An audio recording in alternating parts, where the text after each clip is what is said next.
Ассалаумалейкум, құрметті ағайындар.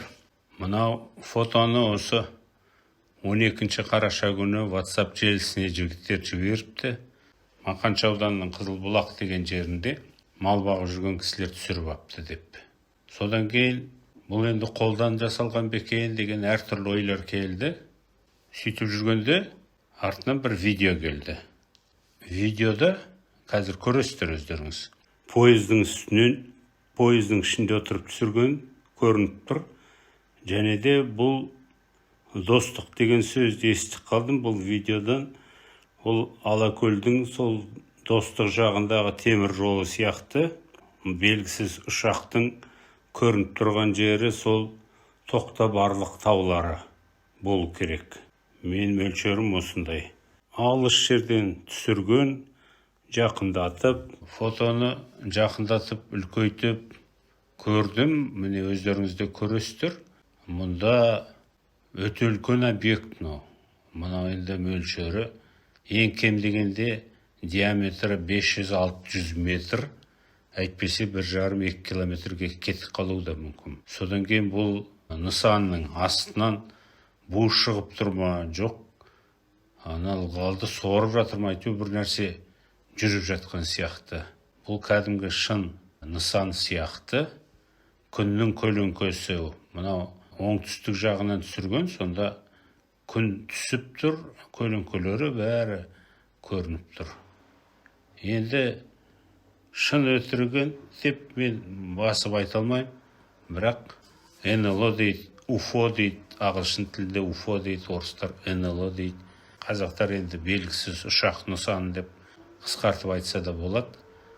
Мұндай үлкен нысанды адамзат баласы менің ойымша бүгін күнде жасауы әлі қолдан келе қоймайды. Біздің ең үлкен әлгі космостық станцияларымыздың өзі бұның астарына да келмейді қазір. МКС дейді, халықаралық космос станциясы. Мынада бір жарты километр, 1 километрден 2-3 километрге дейін кетіп қалады. Сол мысалы осы жерде ұшып жүретін болса, бұны адамдар жасауы мүмкін емес. Бұл шынында да басқа планета, басқа цивилизацияның туындысы. Тек қана бұл видео шын ба, фейк ба, шындыққа ұқсайды менің ойымша. Өздеріңіз бере жатарсыздар бағасына. Не нәрсе? Білмеймін. Жақындатсайшы тағы. Осындайда бұзып болады екен. Қытай жақтан бірдеме ұшқан сияқтасып қоймай. Алыстатшы.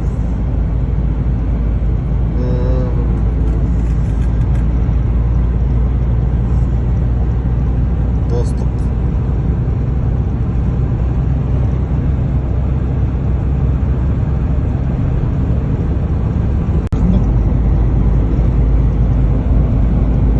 Не нәрсе? Білмеймін. Жақындатсайшы тағы. Осындайда бұзып болады екен. Қытай жақтан бірдеме ұшқан сияқтасып қоймай. Алыстатшы.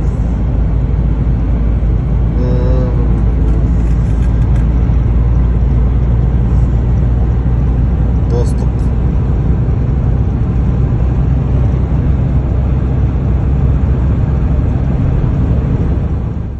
Міне осындай видео. Егер біреу білетін болса, хабардар болса, осы жағдайлардан бізбен хабарласуыңызды сұраймыз. Комментарий арқылы болсын, не телефон арқылы болсын.